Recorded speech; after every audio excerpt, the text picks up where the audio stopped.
So we talked about this issue of understanding beta oxidation in regards to providing those acetyl-CoAs. Those acetyl-CoAs from the fatty acid degradation are going to feed the pool of acetyl-CoA.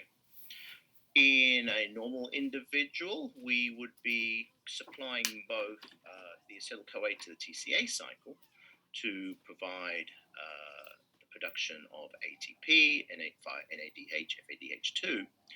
But the acetyl-CoA also needs to be distributed across the body to feed the other tissues that need this in the absence of carbohydrates such as glucose. So the way we actually do this is through this condensation reaction, utilizing some of the aspects that we've seen previously in beta oxidation, particularly the thiolates. That's the same one we saw in beta oxidation in regards to cleaving the bond between the carbons to give us two moieties of acetyl-CoA. We can reverse that enzyme quite easily and removing coenzyme A to cause its condensation to produce the molecule on the panel here. Let me get my slide up, my pen up. This guy here, acetyl-CoA. And you can see we've got the constituency in regards to where this acetyl-CoA is coming and where this acetyl-CoA in the matching colors. We are then going to add an additional acetyl-CoA, so 3 moieties of acetyl-CoA to produce this beta-hydroxymethylglucol-CoA, abbreviated as HMG-CoA. This is an intermediate, and the issue with this guy is that it's not soluble. And so we have to convert this particular guy into a soluble form. Now, all this is occurring specifically within the liver. It doesn't happen in any other organ.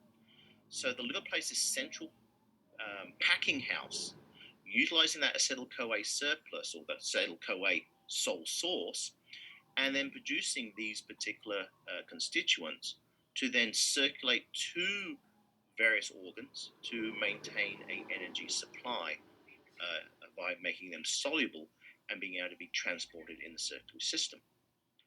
So when we see this, we see the HMG-CoA lysase taking off the first acetyl-CoA. That first acetyl-CoA, or the first CH2 group, in this case, this guy here, in regards to cleaving here, to give us basically a double bond from the alcohol to a ketone. So again, the same chemical structural component going from, aldehydes to ketones and carboxylic acids.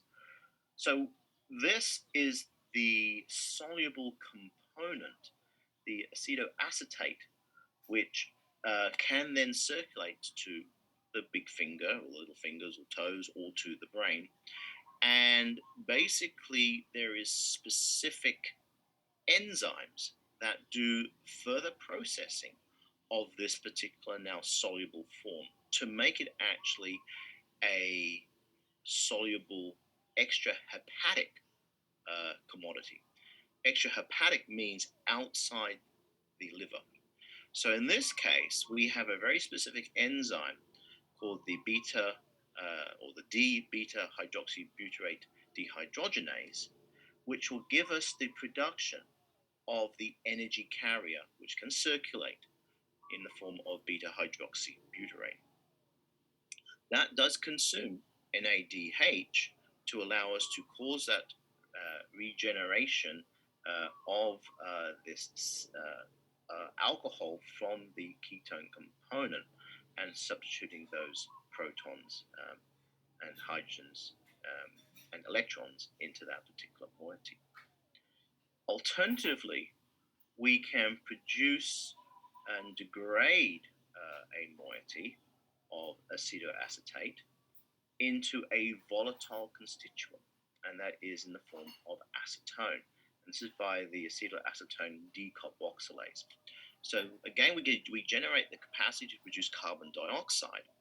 And just remember why we're producing carbon dioxide, and this might be really important for us for this particular issue, which I'll get to very shortly, but I want you to keep in mind, we cannot transport carbon dioxide in our bloodstream. Remember, we have the carbonic anhydrase in the red blood cells. That produces carbonate. And what does carbonate do to acids?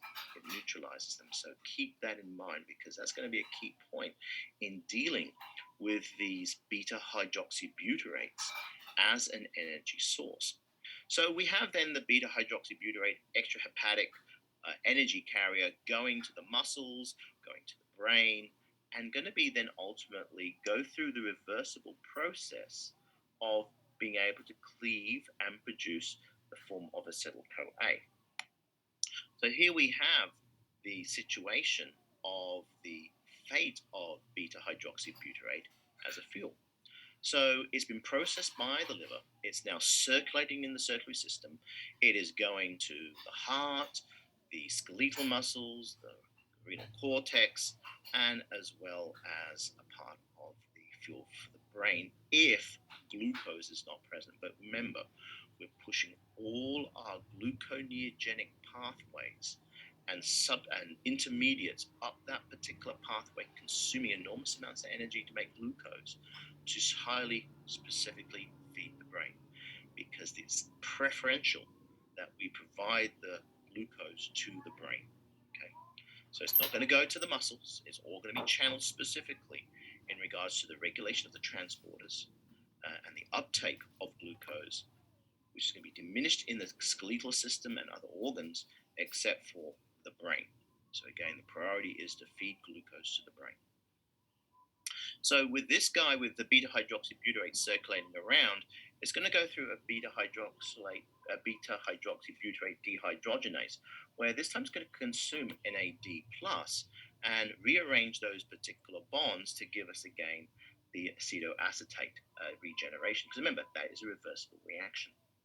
In this case, we have the ketoacyl-CoA transferase to do a job where basically we're taking an intermediate from the TCA cycle, okay, succinyl-CoA, and we're using succinyl-CoA in this case to deposit the CoA component onto the acetoacetate, giving us the acetoacetyl-CoA. In this process, we're producing the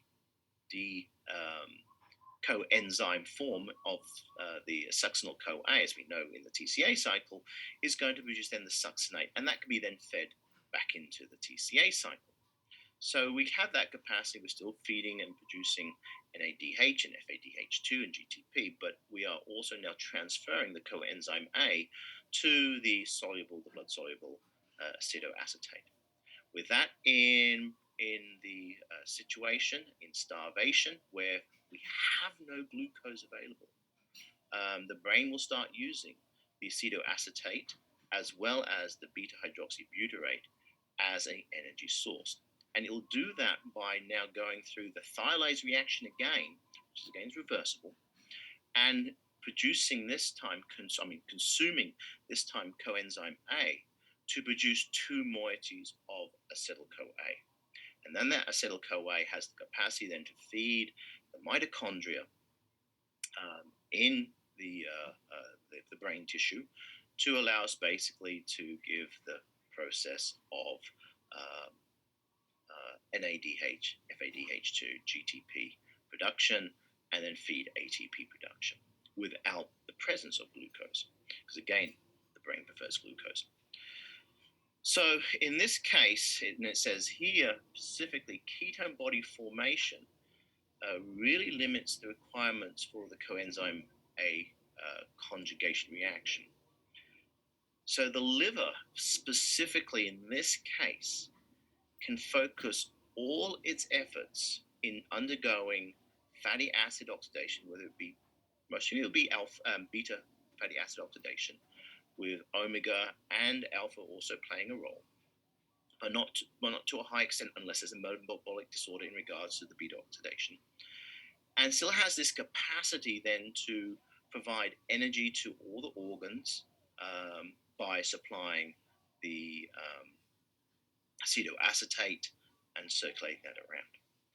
So we have now an illustration, importantly, where we're seeing this connection between fatty acid metabolism, the conjugation or condensation reactions of acetyl-CoA to then be able to feed various organs and tissues with an energy source that's alternative to glucose.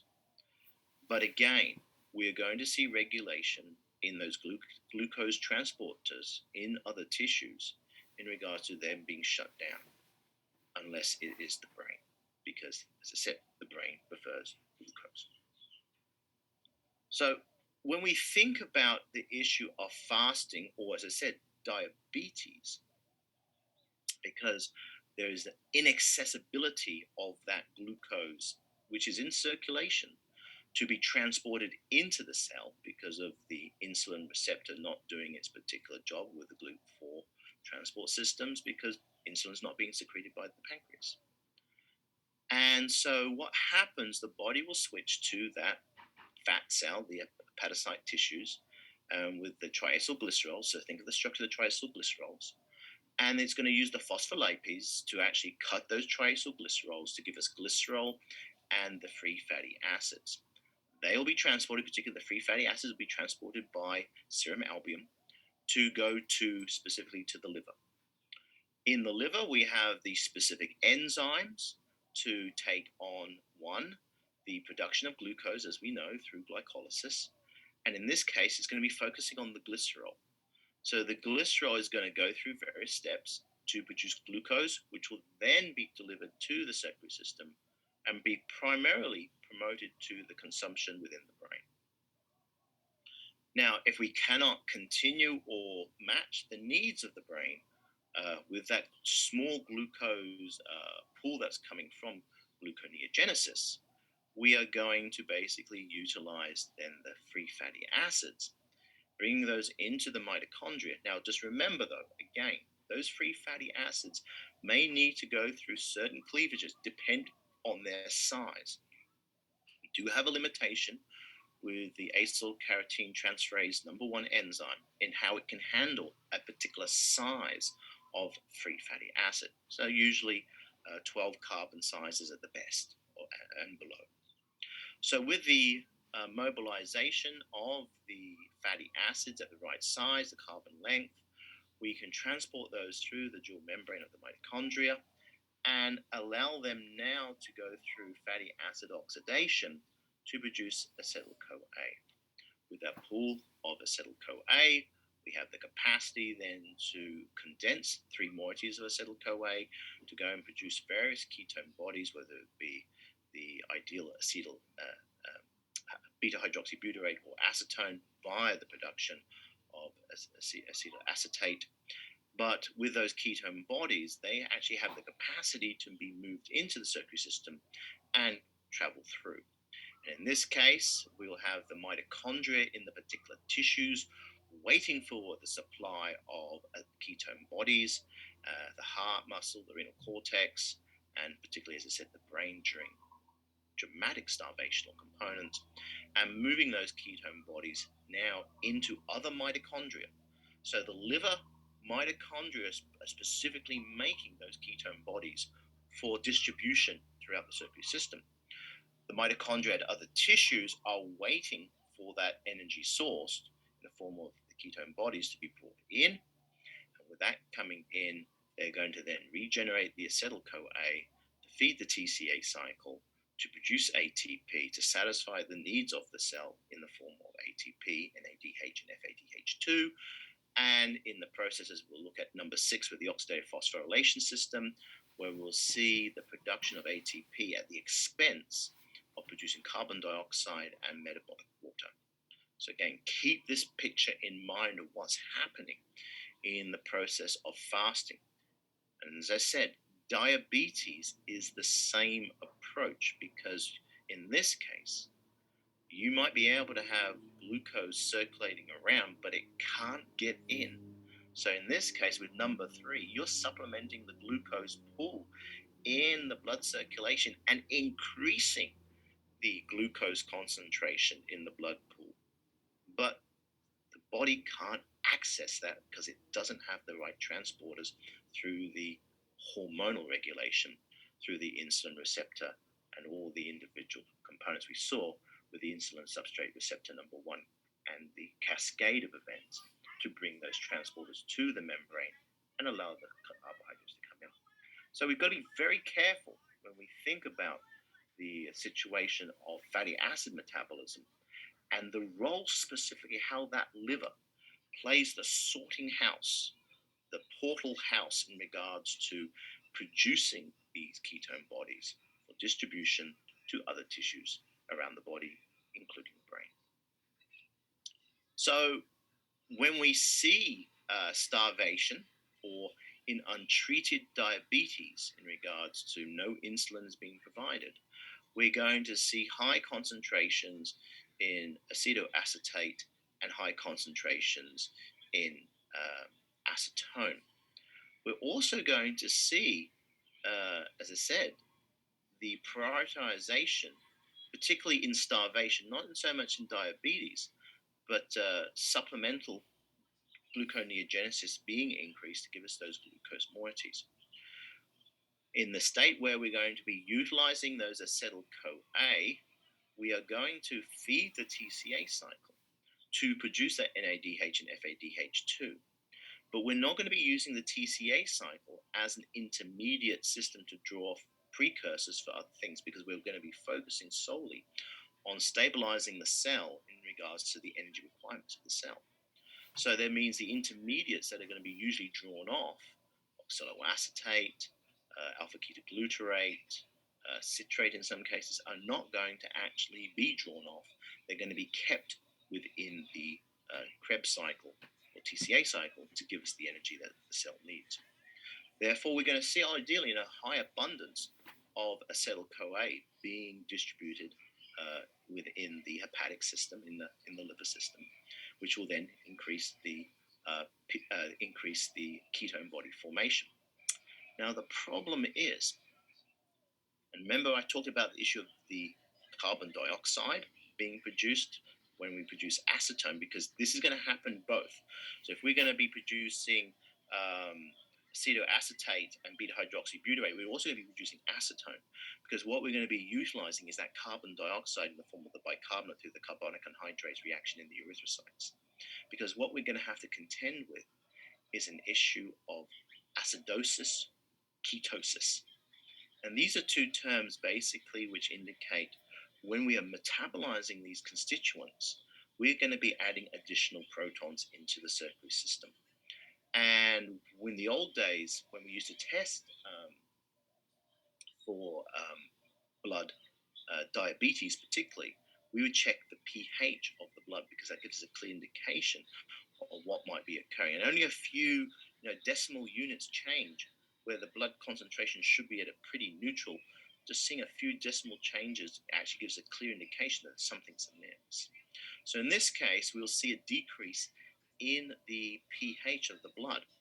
And as we know, our sensitivity of all our other biological systems, our enzymes, our protein structures, the movement, the transportation systems, are all required a specific pH. So by now adding protons to the pool and decreasing the pH of the blood, we go through a process where we call it ketosis or acidosis. And it could be metabolic acidosis, meaning we're metabolizing and we're producing high acids, which will decrease the pH.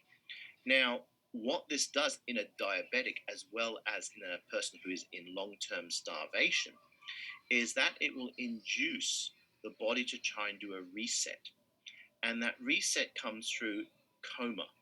So you might have seen in ERs or heard about it where they induce comas. There's actually very great scientific literature and evidence that indicates that this resetting can rapidly occur when the body is placed in a state of coma. So what's happening here with the issue of a person who is in diabetic shock or in starvation, where they go into a coma, the idea is that they're going to be able to reset the body mechanism in regards to putting everything on automated traction and allow basically the body to reset itself. But the problem is when you're in a coma, you may not be getting expellation or removal, exhalation of the carbon dioxide. So the carbon dioxide starts increasing and further exacerbates the whole situation.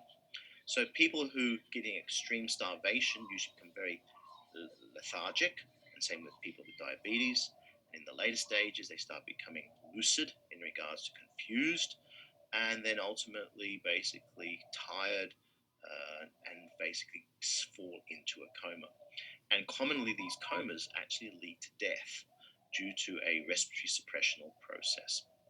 So when we look at our situation here with the hepatocyte and the utilization of those lipid droplets, ideally we're trying to ensure that we're going to utilize these in an effective way by making the hydroxybutyrate acetone as well as the acetoacetate to basically export it to the other organs.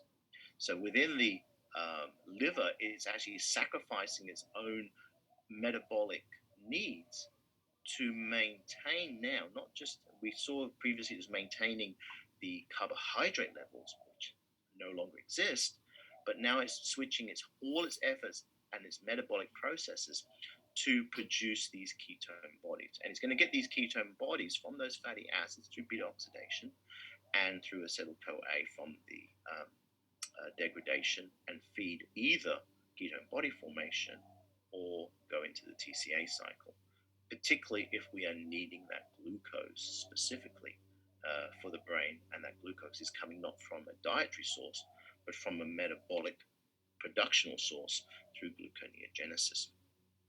So again, keep this in mind in regards to what's occurring. So when we take blood analysis of an individual, we can do HPLC.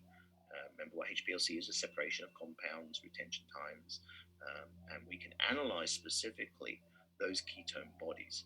So again, you can actually induce this system within about 24 hours of you not taking any carbohydrates in. And that can actually then increase the ketone body concentration in your body. So you can actually do this to yourself. Your body ideally will react, particular motivation in regards to consume more carbohydrates. Because remember, the carbohydrates are the driving source of our existence. And so we want to try and make sure that we can keep that balance.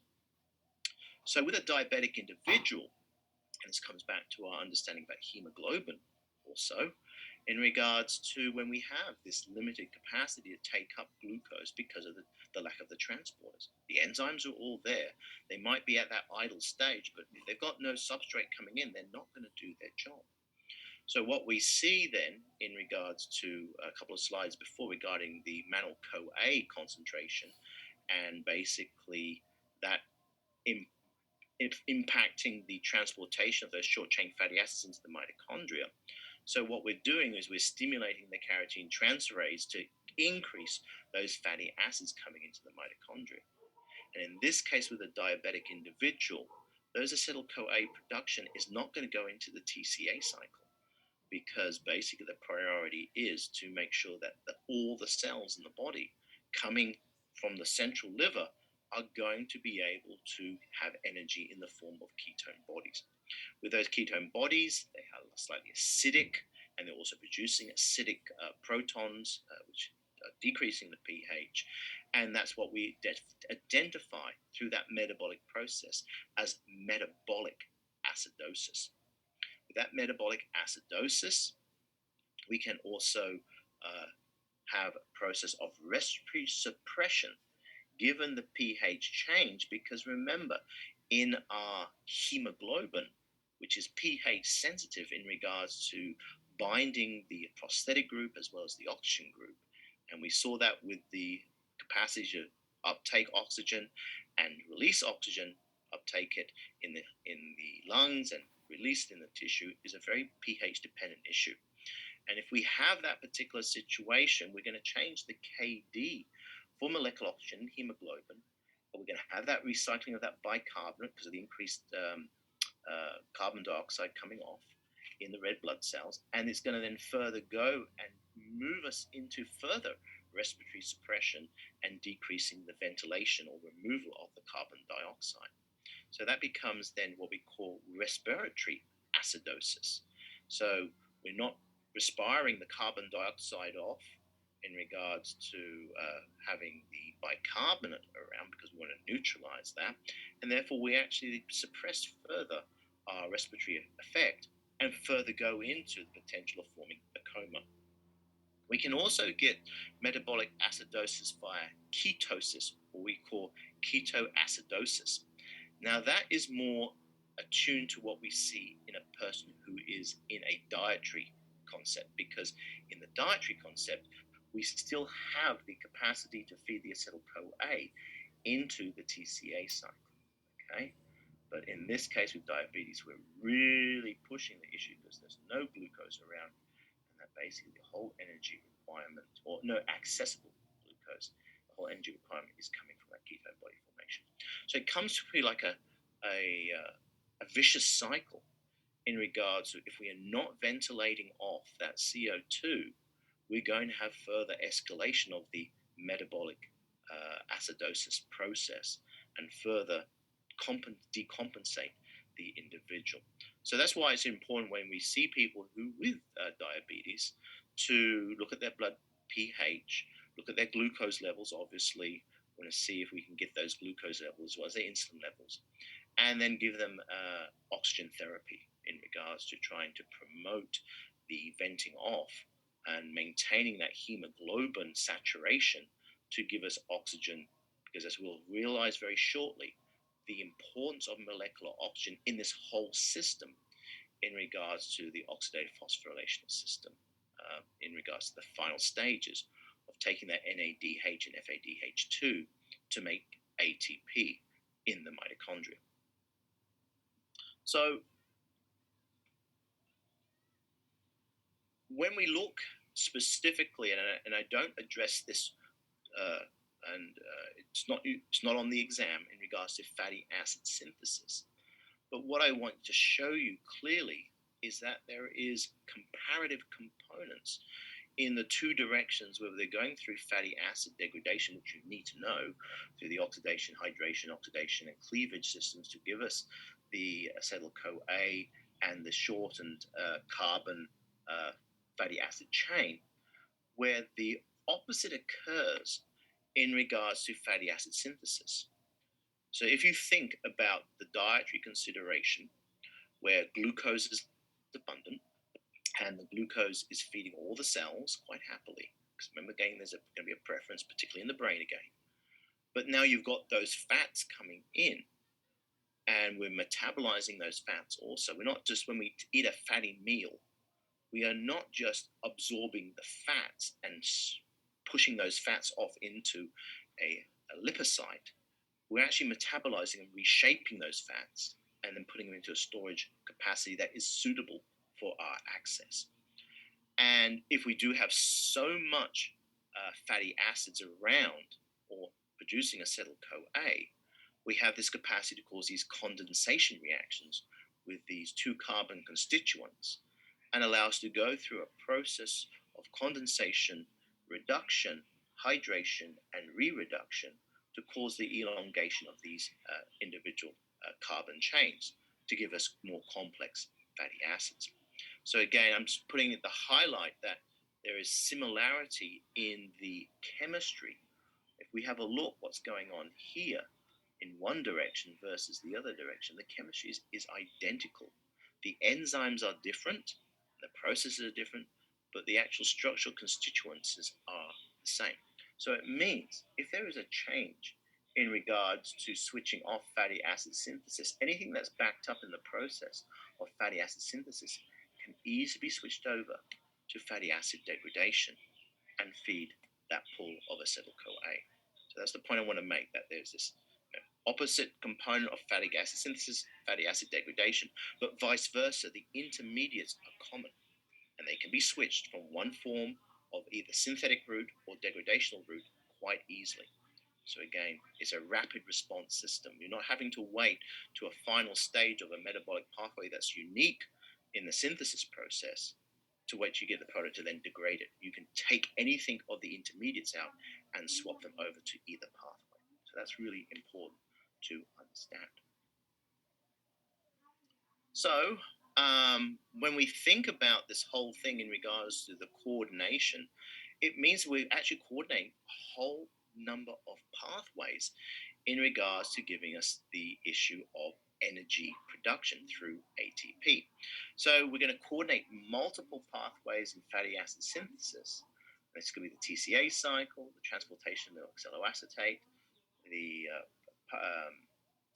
pyrophosphatase, and also glycolysis and oxidative phosphorylation to all provide us this issue of energy.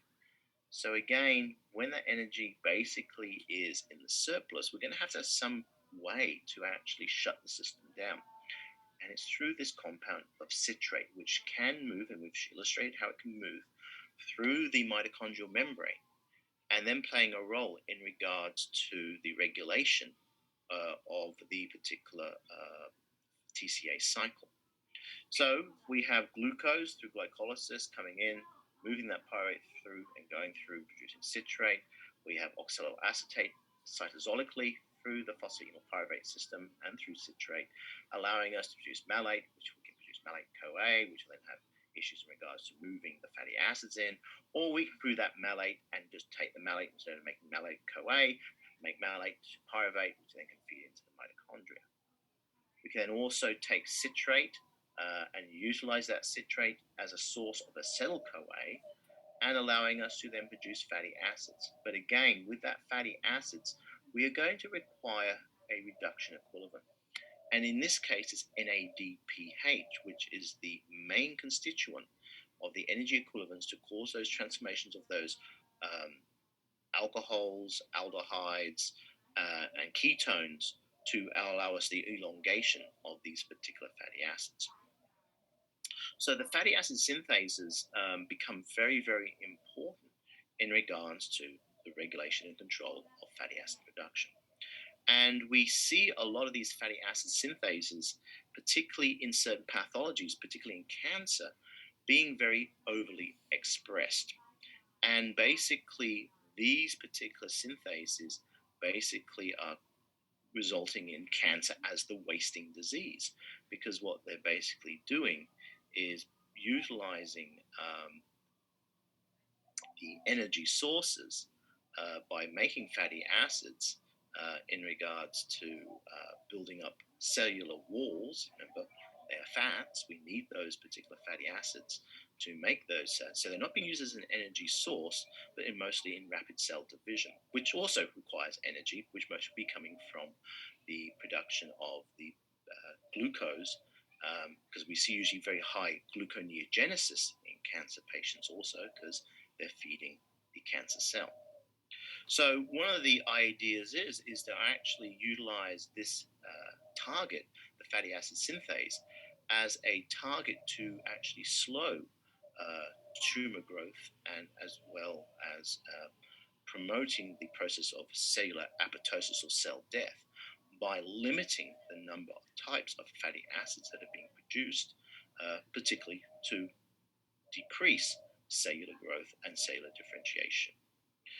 We see this also as a potential target, though we haven't come to it proficiently in regards to an anti-obesity drug, which if we come through with any drug company that comes with an anti-obesity drug, they're going to be able to print money, a bit like what we saw with Pfizer and Viagra, the erectile dysfunction drug. That drug actually saved Pfizer from bankruptcy.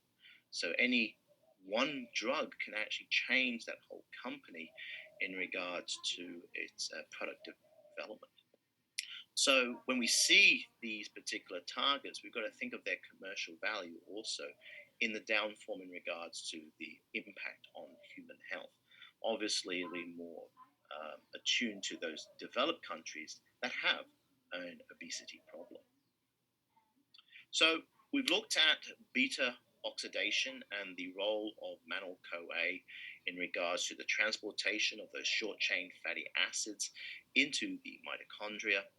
We specifically looked at three fatty acid pathologies in relation to what they actually physically do, meaning we look at the issue in regards to the incapacity to synthesize fatty acids or to metabolize fatty acids and see their bioaccumulation or their missing components. We've talked about beta oxidation in the peroxisomes and the mitochondria and the differentiation, particularly in the peroxisomes with the catalases and sinking those electrons into producing hydrogen peroxide. That's why they're called peroxisomes. And then allowing that particular peroxisome organelle to give us a sole source of acetyl-CoA, where the mitochondria has the additional components of taking that acetyl-CoA and feeding it into the TCA cycle. We need to think about the role of the fatty acids in plants in regards to as an energy source, a high compact energy source in the seed, to allow them to access that fatty acid through the glyoxylate cycle, through the TCA cycle, allowing us to remove that malate, or in the case of phosphoenol pyruvate, to produce glucose, as knowing clearly that these plants need that glucose not just as an energy source, but as a structural component. We looked at omega oxidation and the hydroxylation to an aldehyde, the aldehyde to a carboxylic acid, giving us that other carboxylic acid end, the cutting of that particular moiety to then give us then the succinol component, which we can then feed into the TCA cycle. We also studied the issue of odd number fatty acid degradation, where we're going to continue our normal beta oxidation. In our last thiolytic cleavage, we're going to be left not with 4 carbons, but actually 5 carbons. And when we do the thiolytic cleavage, we're going to get one last moiety of acetyl-CoA coming off and left with a 3-carbon constituent, which is going to be then processed to produce succinyl-CoA, which will then feed into the TCA cycle. And then finally, as we set a little more focus in regards to the ketone bodies, the pathways of how we produce those ketone bodies in regards to the condensation reactions, and how we then actually reverse some of those reactions to release the acetyl-CoA at the target tissues to supplement the pool of acetyl-CoA going into the TCA cycle to make the NADH and FADH2. But noting clearly and importantly, the enzymes that undertake the process of production of ketone bodies are only found in the liver, and the liver will expend its own metabolic requirements in maintaining those ketone body concentrations due to a lack of glucose metabolism or a lack of access to glucose, as we see with diabetes and diabetics. So that finishes that particular class. It's a lot of heavy stuff, but hopefully it'll resonate with some of the other things that